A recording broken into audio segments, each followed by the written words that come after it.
Welcome to best kitchen. నేను చేయబోతున్న recipe Andhra style chicken curry. ఈ కర్రీ చాలా టేస్టీగా స్పైసీగా ఉంటుంది. ఈ కర్రీని మీరు ఇదే పద్ధతిలో తయారు చేసుకొని చూడండి, మళ్ళీ తినాలనిపిస్తుంది, అంత టేస్టీగా ఉంటుంది. ఈ చికెన్ కర్రీ వేడివేడి అన్నంలోకి, చపాతీ, పుల్కా, దోశల్లోకి దేనికైనా చాలా టేస్టీగా ఉంటుంది. ఇప్పుడు దీని తయారీ విధానం, కావాల్సిన పదార్థాలు చూపిస్తాను.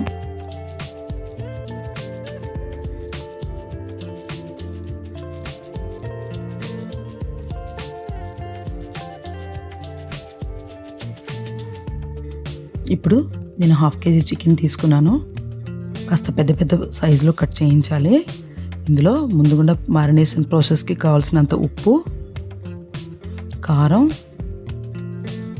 పసుపు, గరం మసాలా పౌడరు, ఇందులో ఇప్పుడు పెరుగు వేసుకొని బాగా కలుపుకోవాలి. ఇలా ఈ చికెన్ పీసెస్ అన్నిటిని బాగా మసాలాలన్నీ పట్టించి ఒక 45 minutes వరకు మ్యారినేట్ చేసుకోవాలి. ఇప్పుడు దీన్ని పక్కన పెట్టుకుందాం. ఇప్పుడు దీనికి కావాల్సిన స్పైసెస్, మసాలా దినుసులు, లవంగాలు, యాలకులు, బిర్యానీ పువ్వు, జాపత్రి, ధనియాలు, జీలకర్ర, గసగసాలు, మిరియాలు, 3 మీడియం సైజు ఆనియన్స్ ఇలా చిన్న ముక్కలుగా తరిగి పెట్టుకోవాలి. అల్లం, వెల్లుల్లి. ఇప్పుడు ముందుగా తయారీ విధానం. ఒక కళాయి తీసుకొని 2 స్పూన్స్ గసగసాలు, కొంచెం మిరియాలు, 2 స్పూన్స్ ధనియాలు,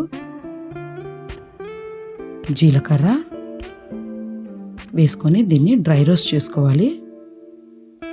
ఒక 2 minutes దాకా దీన్ని లో ఫ్లేమ్లో పెట్టుకొని డ్రై రోస్ట్ చేసుకొని ఇప్పుడు ఓ మిక్సీ జార్లో వీటిని వేసుకోవాలి.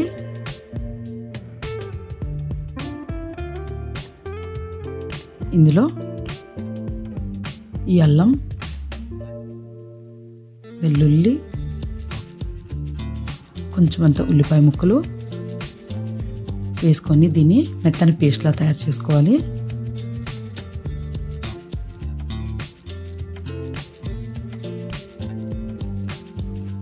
ఇప్పుడు తయారు చేసుకున్న ఈ పేస్ట్ని పక్కన పెట్టుకుందాం. ఇప్పుడు స్టవ్ ఆన్ చేసి ప్యాన్ పెట్టుకొని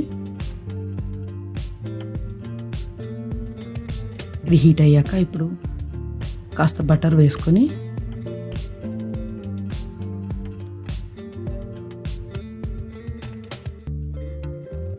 ఈ బటర్ కరిగాక ఇప్పుడు మనం మరి కొంచెం ఆయిల్ పోసుకొని ఈ స్పైసెస్ అన్నీ ఇందులో ఇప్పుడు వేసుకొని 1 నిమిషం దాకా ఫ్రై చేసుకోవాలి. ఫ్లేమ్ లోలో ఉండేలా చూసుకోండి, హై ఫ్లేమ్ ఉంటే ఇది మాడిపోతుంది. ఇప్పుడు దీన్ని ఒక జస్ట్ 1 minute దాకా ఫ్రై చేసుకుంటే సరిపోతుంది. ఇప్పుడు ఇందులో మనం తరిగి పెట్టుకున్న ఆనియన్స్ని వేసుకోవాలి.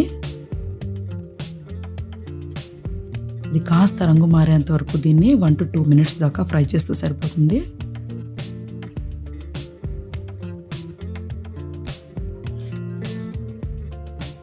ఇప్పుడు ఇందులో మనం పేస్ట్ చేసి పెట్టుకున్న ఈ మిశ్రమాన్ని ఇందులో వేసుకోవాలి. వేసుకొని ఒక 3 నిమిషాల వరకు ఫ్రై చేసుకోవాలి లో ఫ్లేమ్లో పెట్టుకొని. కాస్త ఆనియన్స్, అల్లం, వెల్లుల్లిలో ఉన్న పచ్చివాసన పోయేంత వరకు ఫ్రై చేసుకోవాలి. ఇప్పుడు ఫ్రై అయిందండి. ఇందులో మనం మ్యారినేట్ చేసుకున్న ఈ చికెన్ ముక్కల్ని వేసుకోవాలి.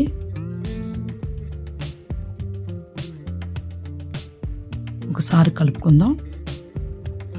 ఇలా ఈ విధంగా మొత్తం అంతా కలుపుకున్నాక దీన్ని మూత పెట్టుకొని ఒక 15 నిమిషాల దాకా మీడియం ఫ్లేమ్లో ఉడికించుకుందాం. ఇలా ఉడికించడం వల్ల చికెన్లో ఉన్న వాటరు, ఆయిల్ అంతా బయటకు వస్తుంది. 15 నిమిషాలు అయింది. ఇప్పుడు ఇందులో ఉన్న వాటరు, ఆయిల్ అంతా బయటకు వచ్చిందండి.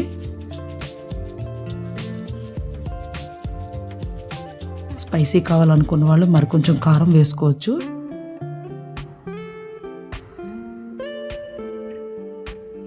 తగినంత ఉప్పు. దీన్ని మరొకసారి కలుపుకొని మళ్ళీ మీడియం ఫ్లేమ్లో పెట్టుకొని కవర్ చేసుకొని ఒక పావు గంట దాకా ఉడికించుకుందాం.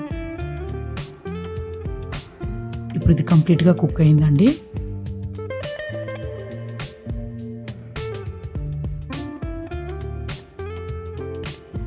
ఇలా చేత్తో కలుపుకుంటే ముక్కలు అవి ఇరగకుండా చక్కగా ఉంటాయి.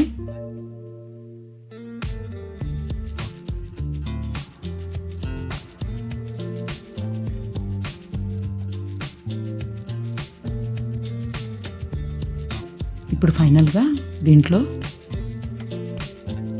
వాటర్ వేసుకుందాం. గ్రేవీ కొంచెం ఎక్కువగా ఉండాలనుకున్న వాళ్ళు వాటర్ వేసుకోవచ్చు, లేదా తక్కువ గ్రేవీ కావాలనుకున్న వారు అలాగే ఉంచుకోవచ్చు.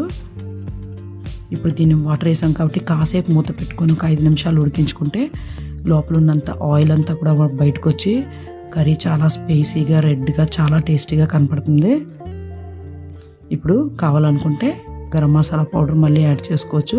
ఫైనల్గా తరిగి పెట్టుకున్న కొత్తిమీరని వేసుకుంటే ఎంతో టేస్టీగా ఉండే Andhra style chicken curry ready అయిందండి. ఈ కర్రీ చేయడం చాలా సులభం. మీరు తప్పకుండా ఇలా ట్రై చేసి చూడండి. ఇదే మోడల్లో ట్రై చేసి చూడండి, మీకు తప్పకుండా నచ్చుతుంది. ఇప్పుడు మనం ఒక సర్వింగ్ బౌల్లోకి తీసుకుందాం. అంతేనండి, నేను చెప్పినట్టు ఇది చపాతీలోకి, ఇడ్లీలోకి, దోశలోకి అన్నిటికన్నా మించి వేడివేడి అన్నంలోకి చాలా చాలా టేస్టీగా ఉంటుంది. ఇదే పద్ధతిలో ట్రై చేసి చూడండి, మీకు మళ్ళీ మళ్ళీ ఇలాగే చేసుకొని తినాలనిపిస్తుంది, అంత టేస్టీగా ఉంటుంది. మీకు కనుక ఈ రెసిపీ నచ్చినట్టయితే నా వీడియోని లైక్ చేసి నా ఛానల్ని తప్పక సబ్స్క్రైబ్ చేయండి. మరిన్ని వెరైటీ రెసిపీస్ కోసం నా ఛానల్ని మిస్ కాకుండా తప్పక ఫాలో అవ్వండి. వాచ్ చేసినందుకు ధన్యవాదాలు.